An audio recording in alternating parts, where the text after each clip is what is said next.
आपादमौलिपर्यन्तं गुरूणामाकृतिं स्मरेत् तेन विघ्नाः प्रणश्यन्ति सिद्ध्यन्ति च मनोरथाः। योऽन्तः प्रविश्य मम वाचमिमां प्रसुप्तां सञ्जीवयत्यखिलशक्तिधरस्वधाम्ना अन्यांश्च हस्तचरणश्रवणत्वगादीन् प्राणान्नमो भगवते पुरुषाय तुभ्यम्। भवति यदनुभावादेडमूकोऽपि वाग्मी जडमतिरपि जन्तुर्जायते प्राज्ञमौलिः सकलवचनचेतो देवता भारती सा मम वचसि निधत्तां सन्निधिं मानसे च। श्रीमतो राघवेन्द्रस्य नमामि पदपङ्कजे कामिताशेषकल्याणकलना कल्पपादपौ जलज्येष्ठनिभाकारं जगदीशपदाश्रयं जगतीतलविख्यातं जगन्नाथगुरुन् भजे। ಹರಿಕಥಾಮೃತಸಾರ ಗುರುಗಳ ಕರುಣದಿಂದಾಪನಿತು ಪೇಳುವೆ ಪರಮ ಭಗವದ್ಭಕ್ತರು ಇದನ್ನು ಆದರದಿ ಕೇಳುವುದು. ಶ್ರೀರಮಣಿಕರ ಕಮಲ ಪೂಜಿತ ಚಾರು ಚರಣ ಸರೋಜ ಬ್ರಹ್ಮ ಸಮೀರವಾಣಿ ಫಣೀಂದ್ರವೀಂದ್ರ ಭವೇಂದ್ರ ಮುಖ ವಿನುತ ನೀರಜ ಭವಾಂಡೋದಯ ಸ್ಥಿತಿ ಕಾರಣನೆ ಕೈವಲ್ಯದಾಯಕ ನಾರಸಿಂಹನೆ ನಮಿಪೆ ಕರುಣಿಪುದೆ ಮಗೆ ಮಂಗಳವಾ. ಶ್ರೀ ಗುರುಭ್ಯೋ ನಮಃ. ಅಪರೋಕ್ಷ ಜ್ಞಾನಿಗಳಾದ ಜಗನ್ನಾಥದಾಸಾರ್ಯರು ಹಿಂದಿನ 11ನೆಯ ಸಂಧಿಯಲ್ಲಿ ಜಡ ಪ್ರಕೃತಿ ಲಕ್ಷಣ, ಜಡ ಪ್ರಕೃತಿ ಪರಮಾತ್ಮನ ಅಧೀನವಾಗಿ ಜೀವರನ್ನು ಹೇಗೆ ಬಂಧಿಸುತ್ತೆ ಎಂಬತಕ್ಕಂತಹ ವಿವರವನ್ನು, ಬಂಧ ಮೋಚನಕ್ಕೆ ಪ್ರಕೃತಿಯಲ್ಲಿ ನಿಯಮನ ಮಾಡತಕ್ಕಂತಹ ಶ್ರೀಹರಿಯ ರೂಪಗಳ ಗುಣಗಳ ಧ್ಯಾನೋಪಾಸನ ಇವುಗಳನ್ನು ಸ್ಥೂಲವಾಗಿ ಹೇಳಿದ್ದಾರೆ. ಈಗ ಈ 12ನೇ ನಾಡಿ ಪ್ರಕರಣ ಸಂಧಿಯಲ್ಲಿ ಪ್ರಕೃತಿ ಬಂಧಮೋಚನಕ್ಕೆ ಕಾರಣವಾದ ತೇಜೋಮಯವಾದ ಅತೀಂದ್ರಿಯವಾದ ನಾಡಿಗಳು ದೇಹದಲ್ಲಿರತಕ್ಕಂತಹ ಕ್ರಮ, ಹೊರಗಡೆ ಇರತಕ್ಕಂತಹ ತೀರ್ಥಗಳಲ್ಲಿದ್ದಂತೆ ಅಂತರಂಗ ನಾಡಿಗಳಲ್ಲಿ ನದಿಗಳಿರತಕ್ಕಂತಹ ಕ್ರಮ, ತೀರ್ಥ ಸ್ನಾನ, ಸ್ನಾನದಿಂದ ಶುಚಿಯಾಗಿ ಸುಷುಮ್ನಾ ನಾಡಿ ಅನೇಕ ಕಮಲಗಳ ರೂಪಧ್ಯಾನ, ಅದರಲ್ಲಿ ಹೃದಯಾಷ್ಟದಳದಲ್ಲಿರತಕ್ಕಂತಹ ಬಿಂಬೋಪಾಸನಾ ಕ್ರಮ, ಹಿಂದಿನ 9ನೇ ಸಂಧಿಯಲ್ಲಿ ಹೇಳಿದ್ದರೂ ಕೂಡ ಈ ಸೂಕ್ಷ್ಮವಾದ ನಾಡಿ ಕಮಲಗಳಲ್ಲೇ ಸ್ಥೂಲದೇಹ ಕ್ಷೇತ್ರದಲ್ಲಿಯೇ ಬಿಂಬನಾದ ಶ್ರೀಹರಿಯ ಸಂದರ್ಶನ, ಬಿಂಬೋಪಾಸನ ವಿಧಾನ, ಸಮನ್ವಯಾದಿ ಕ್ರಮ ಹೇಳಲಿಕ್ಕೋಸ್ಕರವಾಗಿ ತೇಜೋಮಯವಾದ ಅತೀಂದ್ರಿಯವಾದ ನಾಡಿಗಳಾದರೂ ಇವು ಜಡ, ಇವುಗಳಿಗೆ ಗಮನಶಕ್ತಿಯನ್ನು ಕೊಡ್ತಕ್ಕಂತಹ ವಾಯುದೇವರು, ಆ ವಾಯುದೇವರೊಳಗಿರತಕ್ಕಂತಹ ಪರಮಾತ್ಮನ ಧ್ಯಾನವನ್ನು ಮಾಡತಕ್ಕಂಥ ಮಾರ್ಗವೇ ನಾಡಿ ಪ್ರಕರಣ ಎಂಬುದನ್ನು ನಾವು ತಿಳಿಯಬೇಕು. ನಮ್ಮ ದೇಹದಲ್ಲಿ ಸಾರ್ಧ ತ್ರಿಕೋಟಿ ನಾಡೀನಾಂ ಆಲಯಂಚ ಕಲೇವರಂ ಅಂತಾರೆ. 3.5 ಕೋಟಿ ನಾಡಿಗಳು ನಮ್ಮ ದೇಹದಲ್ಲಿವೆಯಂತೆ. ಅದರಲ್ಲಿ ದ್ವಿಸಪ್ತತಿ ಸಹಸ್ರಂತೂ ತಾಸಾಂ ಸ್ಥೂಲಾ ಪ್ರಕೀರ್ತಿತ ಅಂತ, ಅದರಲ್ಲಿ 72,000 ಸ್ಥೂಲವಾಗಿ ಅದನ್ನು ಸ್ವೀಕಾರ ಮಾಡ್ತಾರೆ. ನಾಡಿ ಪ್ರಕರಣವನ್ನು ತಿಳಿದು ಕೊಂಡಾಡಲು ಗೂಡಿನೊಳಗಿದ್ದಂಥ ವಿಜಯ ವಿಠ್ಠಲ ಹೊಳಿವ ಅಂತ ನಾಡಿ ಪ್ರಕರಣವನ್ನು ತಿಳಿದು ವಿಜಯದಾಸರು ಹೇಳ್ತಾ ಇದ್ದಾರೆ ಈ ಮಾತನ್ನು. ನಾಡಿ ಪ್ರಕರಣವನ್ನು ತಿಳಿದುಕೊಂಡಾಡಲು ಗೂಡಿನೊಳಗಿದ್ದಂಥ ವಿಜಯ ವಿಠ್ಠಲ ಒಳಿವ, ತಿಳಿದು ಈ ಬಗೆಯಿಂದ ಧ್ಯಾನವ ಮಾಡಿರೋ ಒಲಿವನು ವಿಜಯ ವಿಠ್ಠಲ ನಾಡಿಯೋಳು ಪಳಿವ ಅಂತ ವಿಜಯದಾಸರ ಮಾತುಗಳನ್ನೆಲ್ಲವನ್ನು ಸಹಿತ ತಮ್ಮ ಹೃದ್ಗತವನ್ನಾಗಿ ಮಾಡಿಕೊಂಡಿದ್ದಾರೆ ಜಗನ್ನಾಥದಾಸವರೆಣ್ಯರು. ಅದನ್ನು ಹೃದ್ಗತ ಮಾಡಿಕೊಂಡೇ ಈ ಮುಂದಿನ ಮಾತನ್ನು ಕೂಡ ಭಾವಸೂಚನಾಕಾರರು ಕೂಡ ಒಂದು ಮಾತನ್ನು ಹೇಳ್ತಾ ಇದ್ದಾರೆ. ನಾಡಿಗತ ನದ ನದಿಗಳಲ್ಲಿ ಮನೆ ಮಾಡಿಕೊಂಡಿಗ ಹರಿಯ ರೂಪದ ಜಾಡುಗಳ ಸನ್ಮನದಿ ಸ್ಮರಿಸುತ್ತ ಪಾಡಲಾಕ್ಷಣದೀ ರೂಢಿಯೊಳಗಿಹ ನಿಖಿಲ ನದಿಯಲ್ಲಿ ಗಾಢ ಸ್ನಾತಿಯ ನೆನೆಸಿ ಪರಮನ ನೋಡುವುದವಕಾಶ ಕೊಡುತ್ತಲಿ ತನ್ನ ನೀಡುವನು. ಹೀಗೆ ಭಾವಸೂಚನಾಕಾರರು ಈ ಸಂಧಿಯಲ್ಲಿ ಏನು ಹೇಳುತ್ತೆ ಎನ್ನುವುದನ್ನು ನಿರೂಪಣೆ ಮಾಡಿಕೊಟ್ಟಿದ್ದಾರೆ. ನಾಡಿ ಪ್ರಕರಣ 12ನೇ ಸಂಧಿಯ ಮೊದಲನೆಯ ಪದ್ಯ. ವಾಸುದೇವನು ಪ್ರಾಣಮುಖ ತತ್ವೇಶರಿಂದಲಿ ಸೇವೆ ಕೈಗೊಳ್ಳುತ್ತ ಈ ಶರೀರದೊಳಿಪ್ಪ 36 ಸಹಸ್ರ ಈ ಸುನಾಡಿಗಳೊಳಗೆ ಶ್ರೀ ಭೂಮಿ ಸಮೇತ ವಿಕಾರಗೈವ ಪರೇಶ ನಮಲ ಸುಮೂರ್ತಿಗಳ ಚಿಂತಿಸುತ್ತ ಹಿಗ್ಗುತ್ತಿರು. ವಾಸುದೇವನು ಪ್ರಾಣಮುಖ ತತ್ವೇಶರಿಂದಲಿ ಸೇವೆ ಕೈಗೊಳ್ಳುತ್ತೀ ಶರೀರದೊಳಿಪ್ಪ 36 ಸಹಸ್ರ ಈ ಸುನಾಡಿಗಳೊಳಗೆ ಶ್ರೀ ಭೂಮಿ ಸಮೇತ ವಿಹಾರಗೈವ ಪರೇಶ ನಮಲ ಸುಮೂರ್ತಿಗಳ ಚಿಂತಿಸುತ್ತ ಹಿಗ್ಗುತ್ತಿರು. ಹೀಗೆ ನೋಡ್ತಾ ಪರಮಾತ್ಮನ ರೂಪಗಳನ್ನು ನೋಡಿ ಸಂತೋಷ ಪಡು ಅಂತ ಹೇಳ್ತಾ ಇದ್ದಾರೆ. 36,000 ನಾಡಿಗಳಲ್ಲಿ ಹರಿಯ ಉಪಾಸನೆ ಹೇಗೆ ಮಾಡಬೇಕು ಅನ್ನೋದನ್ನು ಈ ಪದ್ಯದಲ್ಲಿ ಹೇಳ್ತಾ ಇದ್ದಾರೆ. ಪದಚ್ಛೇದ. ವಾಸುದೇವನು ಪ್ರಾಣಮುಖ ತತ್ವೇಶರಿಂದಲಿ ಸೇವೆ ಕೈಕೊಳ್ಳುತ್ತಾ ಈ ಶರೀರದೊಳು 36 ಸಹಸ್ರ ಈಸು ನಾಡಿಗಳೊಳಗೆ ಶ್ರೀ ಭೂಮಿ ಸಮೇತ ವಿಹಾರಗೈವ ಪರೇಶನ ಅಮಲ ಸುಮೂರ್ತಿಗಳ ಚಿಂತಿಸುತ್ತ ಹಿಗ್ಗುತ್ತಿರು. ಪ್ರತಿಯೊಂದು ಉಪಾಸನೆಯನ್ನು ಹೇಳುವಾಗಲೂ ಪಂಚರೂಪಗಳೇ ಬರ್ತವೆ. ಅನಿರುದ್ಧ ಪ್ರದ್ಯುಮ್ನ ಸಂಕರ್ಷಣ ವಾಸುದೇವ ಮತ್ತು ನಾರಾಯಣ. ಅವುಗಳು ಬಹುವಾಗಿ ಬಹು ಪ್ರಕಾರದಲ್ಲಿ ಚಿಂತನೆ ಮಾಡೋಣದರಿಂದ ಬಹು ಹೆಚ್ಚಿನ ಪುಣ್ಯ ಬರುತ್ತೆ ಎಂಬುದನ್ನು ತಿಳಿಸಲಿಕ್ಕೋಸ್ಕರವಾಗಿ ಇದನ್ನು ಹೇಳ್ತಾ ಇದ್ದಾರೆ. ವಾಸುದೇವ ಮುಖ್ಯ ಪ್ರಾಣಾದಿ ತತ್ವಾಭಿಮಾನಿ ದೇವತೆಗಳಿಂದ ಸೇವೆಯನ್ನು ಸ್ವೀಕಾರ ಮಾಡುತ್ತಾ ಈ ಶರೀರದಲ್ಲಿ ಎಡಬಲ ಭಾಗಗಳಲ್ಲಿರ್ತಕ್ಕಂಥ 36,000 ನಾಡಿಗಳಲ್ಲಿ ಶ್ರೀಭೂದೇವಿಯರ ಸಹಿತನಾಗಿ ವಿಹಾರ ಮಾಡ್ತಾನೆ. ಪರಮಾತ್ಮನ ನಿರ್ದೋಷವಾದ ರೂಪಗಳನ್ನು ಇಂಥ ರೂಪಗಳನ್ನು ಧ್ಯಾನ ಮಾಡ್ತಾ ಹಿಗ್ಗುತ್ತಾ ಇರು ಅಂತ ಹೇಳ್ತಾ ಇದ್ದಾರೆ. ಗರ್ಭದಲ್ಲಿರ್ತಕ್ಕಂಥ ಶಿಶುವಿಗೆ 5ನೇ ತಿಂಗಳಲ್ಲಿ ಪಂಚಮ ಸ್ಕಂದ ನಮ್ಮ 3ನೇ ಸ್ಕಂದ ಭಾಗವತ ಮಹಾಭಾರತ ಅನೇಕ ಕಡೆಗಳಲ್ಲಿ ಇದನ್ನು ಹೇಳ್ತಾರೆ.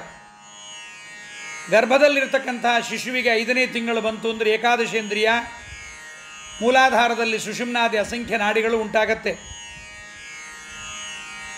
ಸಾತುಗರ್ಭಸ್ಯ ಬಾಲಸ್ಯ ಸಪ್ತಭಿರ್ಮಾಸೈರ್ಭವತಿ ಅಂತ 7 ತಿಂಗಳ ತನಕ ಇವೆಲ್ಲ ಬೆಳೆಯುತ್ತೆ ಅಂತ. 6ನೇ ತಿಂಗಳಲ್ಲಿ ಗರ್ಭಚೀಲ ಹೊಕ್ಕಳ ಬಳ್ಳಿ ಅದರೊಳಗೆ ಆಪ್ಯಾಯಿನಿ ಎಂಬತಕ್ಕಂಥ ಒಂದು ನಾಡಿ ಉಂಟಾಗತ್ತೆ. ಆಪ್ಯಾಯಿನಿ ನಾಡಿಯಿಂದ ಅನ್ನರಸ ಹರಿದು ಬಂದು ಮಗುವಿನ ಶರೀರ ನಾಡಿಗಳಲ್ಲಿ ಎಲ್ಲೆಡೆಯಲ್ಲಿ ಹರಡತ್ತೆ. 7ನೇ ತಿಂಗಳಲ್ಲಿ ಕರಚರಣಾದಿ ಸರ್ವಾವಯಗಳು ನಿರ್ಮಾಣವಾಗುತ್ತೆ. ನಂತರದಲ್ಲಿ ಭಗವಾನ್ ವಾಸುದೇವ ಶರೀರಧಾರಣೆಗಾಗಿ ಅನಿರುದ್ಧಾದಿ ಪಂಚರೂಪಗಳನ್ನು ತಾನು ಸ್ವೀಕಾರ ಮಾಡಿಕೊಂಡು ಬ್ರಹ್ಮವಾಯು ಮತ್ತು ತತ್ವದೇವತೆಗಳಿಂದ ಶರೀರಧಾರಣೆ ಮಾಡಿಸುವುದಕ್ಕೋಸ್ಕರವಾಗಿ ಅವರೊಂದಿಗೆ ಮಗುವಿನ ಕಾಲಿನ ಹಿಮ್ಮಡಿಗಳ ಮೂಲಕವಾಗಿ ಶರೀರದೊಳಗೆ ಪ್ರವೇಶ ಮಾಡುತ್ತಾನೆ. ಆ ಹಿಮ್ಮಡಿಯಿಂದ ಪ್ರವೇಶ ಮಾಡಿದ ಪರಮಾತ್ಮ ಶಿರಪರ್ಯಂತರವಾಗಿ ಪ್ರಯಾಣವನ್ನು ಮಾಡ್ತಾನೆ. ಹಿಮ್ಮಡಿಯಲ್ಲಿ ಅನಿರುದ್ಧನನ್ನು, ತೊಡೆಗಳಲ್ಲಿ ಪ್ರದ್ಯುಮ್ನ, ಉದರದಲ್ಲಿ ಸಂಕರ್ಷಣ, ಹೃದಯದಲ್ಲಿ ವಾಸುದೇವನನ್ನು ರೂಪವನ್ನು ಪರಮಾತ್ಮ ಇಟ್ಟು ಶಿರಸ್ಸಿನಲ್ಲಿ ಬ್ರಹ್ಮನಾಡಿ ದ್ವಾರಕ್ಕಿಂತ ಸ್ವಲ್ಪ ಕೆಳಗೆ 12 ದಳ ಕಮಲದಲ್ಲಿ ನಾರಾಯಣ ರೂಪದಿಂದ ತಾನೂ ಕುಳಿತು ಪರಮಾತ್ಮ ಅಲ್ಲಿರ್ತಾನೆ.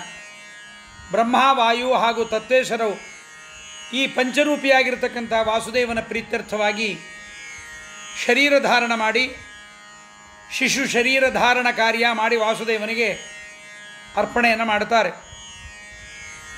ಈ ಶರೀರದೊಳಿಪ್ಪ 36 ಸಹಸ್ರ ಈ ಸುನಾಡಿಗಳೊಳಗೆ ವಿಹಾರಗೈವ. ಸ್ಥೂಲವಾಗಿ ನಮ್ಮ ಶರೀರದೊಳಗೆ 72,000 ಮುಖ್ಯ ನಾಡಿ ಇದೆ. ಅವುಗಳಲ್ಲಿ 36,000 ಬಲಭಾಗದಲ್ಲಿ, 36,000 ಎಡಭಾಗದಲ್ಲಿದೆ. ಅವುಗಳಲ್ಲಿ ಬ್ರಹ್ಮವಾಯು ಹಾಗೂ ತತ್ವೇಶ್ವರಿಂದ ವಾಸುದೇವ ಇದ್ದಾನೆ ಅಂತ ಉಪಾಸನೆಯನ್ನು ಮಾಡಬೇಕು.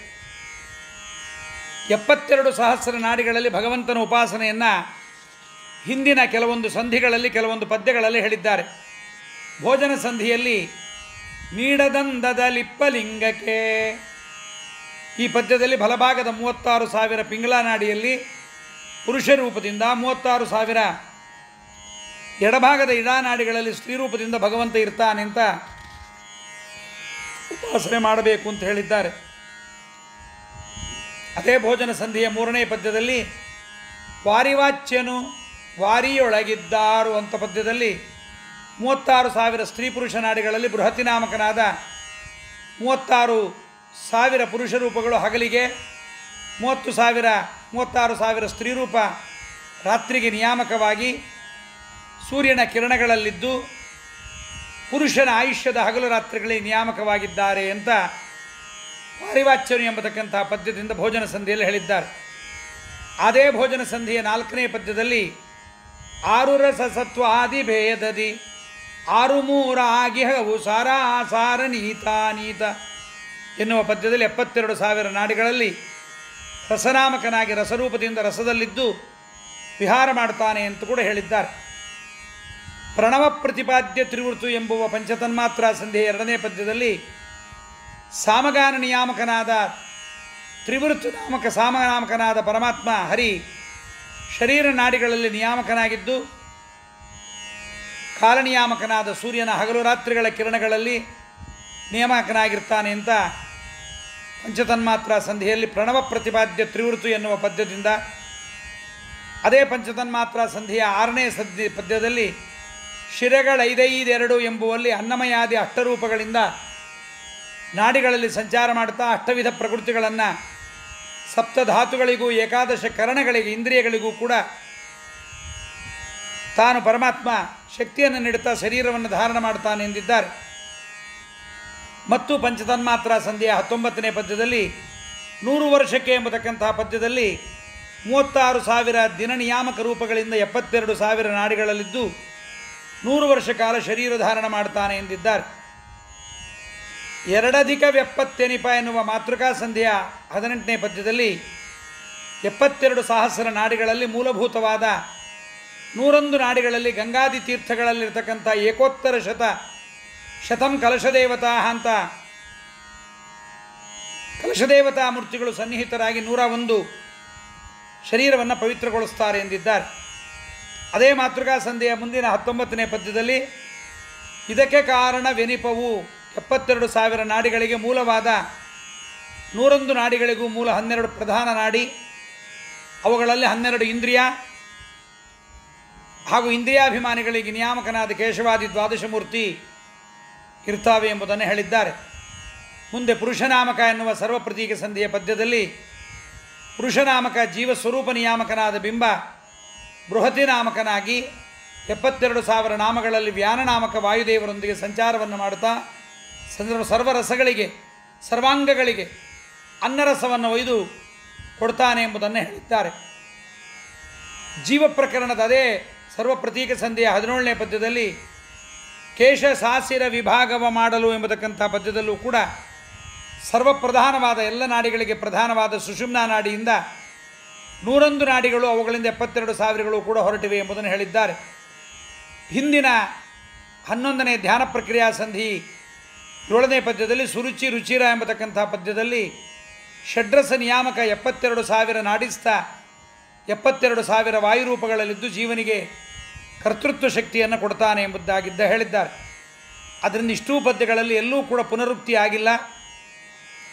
ಹೀಗೆ ಪರಮಾತ್ಮ ತತ್ವೇಶರಿಂದಲಿ ಸೇವೆಗೈಗೊಳ್ಳುತ್ತಾ ಶ್ರೀಭೂಮಿ ಸಮೇತ ವಿಹಾರಗೈವಾ ಲಕ್ಷ್ಮೀಧರಾಭ್ಯಾಂ ಆಶ್ಲಿಷ್ಟ ಸ್ವಮೂರ್ತಿ ಗಣಮಧ್ಯಗಃ ಬ್ರಹ್ಮವಾಯುಷುವಾಹೀಶ ವಿಪೈಶಕ್ರಾದಿಕೇರಪಿ ಸೇವ್ಯಮಾನೋಧಿಕಂ ಭಕ್ತಿಯ ನಿತ್ಯ ನಿಶೇಷ ಶಕ್ತಿಮಾನ್ ಅಂತ ಇದೇ ಪರಮಾತ್ಮನನ್ನೇ ಬಿಂಬಮೂರ್ತಿಯನ್ನು ಶ್ರೀಭೂಮಿ ಸಮೇತನಾಗಿ ಆಲಿಂಗಿತನಾಗಿ ನಮ್ಮ ಕ್ರುದ್ಧೋಲ್ಕಾದಿ ವಾಸುದೇವ ಮುಂತಾದ ರೂಪಗಳಿಂದ ಸಮೇತನಾಗಿ ಬ್ರಹ್ಮ ವಾಯು ರುದ್ರ ಗರುಡ ಶೇಷ ಇಂದ್ರಾದಿ ದೇವತೆಗಳಿಂದ ಸೇವಮಾನನಾಗಿ ಬಿಂಬಮೂರ್ತಿ ಹೃದಯದಲ್ಲಿ ವಾಯುರಮಾಗೋಳಕದಲ್ಲಿ ಚಿಂತನೆ ಮಾಡಬೇಕು.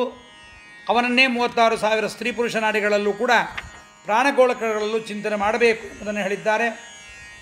ಮಾಡುವಾಗ ಹೀಗೆ ನಾಡಿ ಪ್ರಕರಣದಲ್ಲಿ ಮಾಡುವಾಗ ದೇವರನ್ನು ಬಿಂಬೋಸಿ ಪ್ರತಿಬಿಂಬೋಸ್ಮಿ ತವಯದ್ಯಪಿ ಸಾಂತಾಂತರಂ ಸ್ವಾಮಿನ್ ನಿರ್ದೋಷಮದ್ದೋಷಂ ವಿರೇಚಯ ನಮೋಸ್ತುತೆ ಅಂತ ಪರೇಶನ ಅಮಲಮೂರ್ತಿಗಳ ಚಿಂತಿಸುತ್ತ ಹಿಗ್ಗುತ್ತಿರು ಎಂಬುದಾಗಿ ಪರಮಾತ್ಮನ ಚಿಂತನೆಯನ್ನು ಮಾಡಬೇಕು. ಹೀಗೆ ಪರಮಾತ್ಮನನ್ನು ಚಿಂತನೆ ಮಾಡ್ತಾ ಹಿಗ್ಗುತ್ತಾ ಸಂತೋಷ ಪಡ್ತಾ ಇರಬೇಕು ನೀನು. ಆದ್ದರಿಂದ ಹೀಗೆ ಚಿಂತನೆ ಮಾಡೋದರಿಂದ ಭಗವಂತ ನನಗೆ ಅನುಗ್ರಹ ಮಾಡ್ತಾನೆ ಎಂಬುದನ್ನು ಹೇಳಿದ್ದಾರೆ. ಹೀಗೆ ವಾಸುದೇವನು ಪ್ರಾಣಮುಖ ತತ್ವೇಶರಿಂದಲಿ ಸೇವೆ ಕೈಕೊಳ್ಳುತ್ತೀ ಶರೀರದೊಳಿಪ್ಪ 36 ಸಹಸ್ರ ಈಸುನಾಡಿಗಳೊಳಗೆ ಶ್ರೀ ಭೂಮಿ ಸಮೇತ ವಿಹಾರಗೈವ ಪರೇಶನಮಲ ಸುಮೂರ್ತಿಗಳ ಚಿಂತಿಸುತ್ತ ಹಿಗ್ಗುತ್ತಿರು. ಹೀಗೆ ಭಗವಂತನ ಚಿಂತನೆ ಮಾಡು ಅಂತ ಹೇಳ್ತಾ ಎಡಬಲಗಳನ್ನು ಹೇಳಿ ಇಡೀ ದೇಹದಲ್ಲಿ ಎಲ್ಲೆಲ್ಲಿ ಎಷ್ಟೆಷ್ಟು ನಾಡಿಗಳಿವೆ.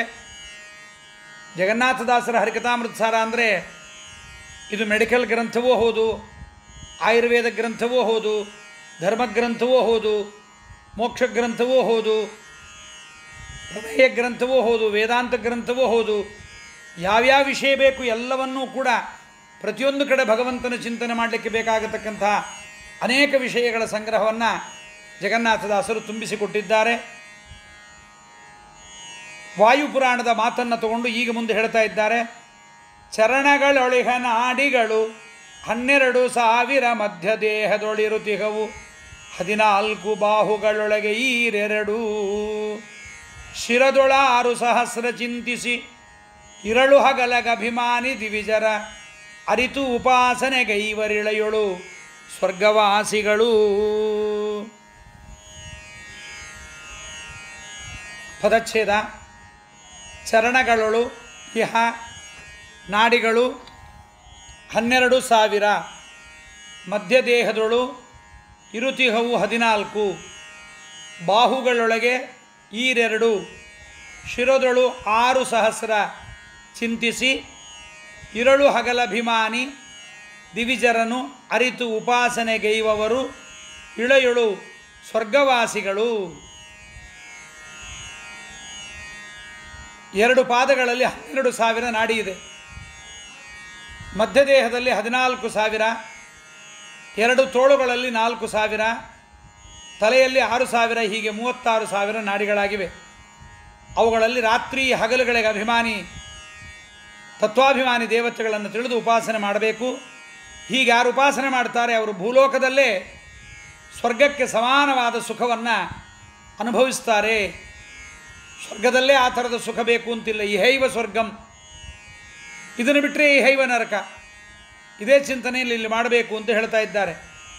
ಪದೋರ್ದ್ವಿಷಹಸ್ರ ಹಂತು ಅಂತ ವಾಯುಪುರಾಣ ವಚನಾನುಸಾರ ಚರಣಗಳೊಳಿಹ ನಾಡಿಗಳು 12,000. ಮೂಲಾಧಾರದಿಂದ ಪಾದಗಳ ಕಡೆಗೆ ಹೊರಟ ನಾಡಿಗಳಲ್ಲಿ ಬಲಗಾಲಿನ ನಾಡಿಗಳಲ್ಲಿ 12,000. ಇವುಗಳ ಹಗಲಿಗೆ ಅಭಿಮಾನಿಗಳಾದ ಬ್ರಹ್ಮವಾಯು ಮುಂತಾದ ಪುರುಷ ದೇವತೆಗಳೊಂದಿಗೆ ಪುರುಷರೂಪಿ ಹರಿ ಇರ್ತಾನೆ. ಹಾಗೆ ಎಡಗಾಲಿನ ನಾಡಿಗಳಲ್ಲಿ 12,000. ಅವುಗಳಲ್ಲಿ ರಮಾ, ವಾಣಿ, ಭಾರತಿ, ಪಾರ್ವತಿ ಮುಂತಾದ ದೇವಿಯರೊಂದಿಗೆ ಸ್ತ್ರೀರೂಪಿಯಾಗಿರ್ತಕ್ಕಂಥ ಪರಮಾತ್ಮ ಇರ್ತಾನೆ. ಈ ದೇಹಧಾರಕವಾದ ಈ 2 ಕಾಲುಗಳನ್ನು ದೇವದೇವಿಯರು ಸ್ತ್ರೀರೂಪದಿಂದ ಪುರುಷರೂಪದಿಂದ ಪರಮಾತ್ಮನೇ ಧಾರಣ ಮಾಡ್ತಾನೆ. ಹೇಗೆ ಧಾರಣ ಮಾಡ್ತಾನೆ ಅನ್ನೋದನ್ನು ಹಿಂದಿನ ಪಂಚತನ್ಮಾತ್ರ ಸಂಧಿಯ 28ನೇ ಪದ್ಯದಲ್ಲಿ, ಮುಂದೆ ನಾಡಿ ಪ್ರಕರಣ ಸಂಧಿಯ 7ನೇ ಸದ್ಯದಲ್ಲೂ ಕೂಡ ಮಣಿಗಳೊಳಗಿಹ ಸೂತ್ರದಂದದಿ ಪ್ರಣವಪಾದ್ಯನು ಅಂತ ಹೇಳಿದ್ದಾರೆ. ಪ್ರಣವ ಪ್ರತಿಪಾದ್ಯನಾದ ಬೃಹತಿ ನಾಮಕನಾದ ವಾಸುದೇವ ಹಿಂದಿನ ಪದ್ಯದಲ್ಲಿ ಹೇಳೋದಲ್ಲ, ಹಿಮ್ಮಡಿಗಳ ಮೂಲಕವಾಗಿ ಒಳಗೆ ಪ್ರವೇಶ ಮಾಡ್ತಾನೆ ಅಂತ. ಒಂದು ರತ್ನಗಳನ್ನೆಲ್ಲವನ್ನು ಒಂದು ದಾರದಲ್ಲಿ ಹಾಕಿ ಪೋಣಿಸಿದರೆ, ತಂತಿಯಲ್ಲಿ ಹಾಕಿ ಪೋಣಿಸಿದರೆ ತಂತಿ ಕಾಣಿಸಲ್ಲ, ರತ್ನಗಳು ಕಾಣಿಸುವಂತೆ ಅನಂತ ಜೀವರ ಪುರುಷ ಶರೀರಗಳ ಕಾಲುಗಳಲ್ಲಿ ನಿಂತು ನಿರಾಯಾಸವಾಗಿ ಯಾರಿಗೂ ಕಾಣದಂತೆ ಧಾರಣ ಮಾಡ್ತಾನೆ ಪರಮಾತ್ಮ. ಹಾವು ಮುಂತಾದ ಮೀನು, ಕೆಲವೊಂದು ಪ್ರಾಣಿಗಳಿಗೆ ಕಾಲಿಲ್ಲ. ಅಲ್ಲಿ ಹೇಗೆ ಅಂತಂದರೆ ಪಾದೇಂದ್ರಿಯ ಎಂಬತಕ್ಕಂಥ ಗೋಳಕ ಇದ್ದೇ ಇರುತ್ತೆ, ಅಲ್ಲಿದ್ದು ಶರೀರ ಧಾರಣವನ್ನು ಮಾಡ್ತಾನೆ. ಪರಮಾತ್ಮ ಸ್ವತಂತ್ರನಾಗಿರ್ತಕ್ಕಂಥ ಸ್ವಾಮಿ ವಾಸುದೇವ ಕೇವಲ ಲೀಲೆಯಿಂದ, ಪರಮಾತ್ಮನಿಗೆ ಬೇರೆ ಯಾವ ಪ್ರಯೋಜನವೂ ಇಲ್ಲ. ಅನಿರುದ್ಧ ರೂಪವನ್ನು ತೆಗೆದುಕೊಂಡು ತತ್ವದೇವತೆಗಳೊಂದಿಗೆ ನಿಂತುಕೊಂಡು ಧಾರಣ ಕಾರ್ಯವನ್ನು ಮಾಡ್ತಾನೆ. ಇದರಿಂದ ಅವನಿಗೆ ಆಗಬೇಕಾಗಿರತಕ್ಕಂಥ ಪ್ರಯೋಜನ ಏನೂ ಇಲ್ಲ. ಇದರಿಂದ ನಮಗೆ ಮನುಷ್ಯರಿಗೆ ಪ್ರಾಣಿಗಳಿಗೆ ದೇಹವನ್ನು ಧಾರಣ ಮಾಡತಕ್ಕಂಥ ಸಾಮರ್ಥ್ಯ ನಮಗೆ ಬರ್ತಾ ಇದೆ. ಅವನು ಪರಮಾತ್ಮ ನಮ್ಮ ದೇಹದಲ್ಲಿದ್ದು ಹೀಗೆ ಶರೀರ ಧಾರಣ ಮಾಡ್ತಾ ಇದ್ದಾನೆ ಅನ್ನೋ ಉಪಾಸನೆ ನಮಗೆ ಬರಬೇಕು ಅಂತಲೇ ಇದರ ಚಿಂತನೆ ಹೇಳ್ತಾ ಇದ್ದಾರೆ ಜಗನ್ನಾಥದಾಸರು. ಹಾಗೆ ಚಿಂತನೆ ಮಾಡಿದಾಗಲೇ ಪರಮಾತ್ಮ ನಮಗೆ ಲಭ್ಯನಾಗುತ್ತಾನೆ ಅಂತ ಕರುಣೆಯಿಂದ ಈ ವಿಷಯಗಳನ್ನು ಶಾಸ್ತ್ರಗಳಲ್ಲಿ ಪರಮಾತ್ಮ ಇಟ್ಟದ್ದನ್ನು ಕನ್ನಡದಲ್ಲಿ ಸರಳವಾಗಿ ಜಗನ್ನಾಥದಾಸರು ನಮಗೆ ಕೊಡ್ತಾ ಇದ್ದಾರೆ. ಯಾಕೆ ಬೇಕ್ರಿ ಇವೆಲ್ಲ? ಗಂಗಾ ನದಿಯಲ್ಲಿ ಸ್ನಾನ ಮಾಡಿದರೆ ಸಾಕು, ಗಂಗಾ ನದಿ ತೀರದಲ್ಲಿರುವ ಮರಳಿನ ಕಣಗಳನ್ನು ಯಾಕೆ ಚಿಂತನೆ ಮಾಡಬೇಕು, ವ್ಯರ್ಥ ಅಂತ ತಿಳಿಬಾರ್ದು. ಅದಕ್ಕೋಸ್ಕರವಾಗೇ ವಾಯುಪುರಾಣದಲ್ಲೆಲ್ಲ ಯಾವ್ಯಾವ ಕಾಲಗಳಲ್ಲಿ ಎಷ್ಟೆಷ್ಟಿದೆ ಎಂಬುದನ್ನು, ಇದು ವಸ್ತುತಃ ನಾಡಿಗಳು ಬೇಕಾದಷ್ಟಿದೆ ಅಂತ ಹಿಂದೆ ಹೇಳಿದ್ದೀನಿ. ಉಪಾಸನೆಗಾಗಿ ಪ್ರಧಾನವಾದ ನಾಡಿಗಳ ಸಂಖ್ಯೆಗಳನ್ನು ಮಾತ್ರ ಪುರಾಣ ಹೇಳ್ತಾ ಇದೆ. ಒಟ್ಟು ಬಲ ಎಡನಾಡಿಗಳಲ್ಲಿ 24,000 ನಾಡಿಗಳಾಯಿತು. ನಮ್ಮ ದೇಹದ ಮಧ್ಯದಲ್ಲಿ ಕಾಲಿಂದ ಮೇಲ್ಭಾಗದಲ್ಲಿ ಬಲಭಾಗದಲ್ಲಿ 14,000, ಎಡಭಾಗದಲ್ಲಿ 14,000, ಒಟ್ಟು 28,000 ಪ್ರಧಾನ ನಾಡಿಗಳಿವೆ. ಅವುಗಳಲ್ಲಿ ಹೊಟ್ಟೆಯಲ್ಲಿ ಸಂಕರ್ಷಣ ಮತ್ತು ಹೃದಯದಲ್ಲಿ ವಾಸುದೇವ ಇದ್ದಾರೆ. ಇನ್ನು ಬಲತೋಳಿನಲ್ಲಿ 4,000 ನಾಡಿಗಳು, ಎಡತೋಳಿನಲ್ಲಿ 4,000 ನಾಡಿ, ಒಟ್ಟು 8,000 ನಾಡಿ. ಮಧ್ಯದೇಹದಲ್ಲಿರ್ತಕ್ಕಂಥ ಸಂಕರ್ಷಣ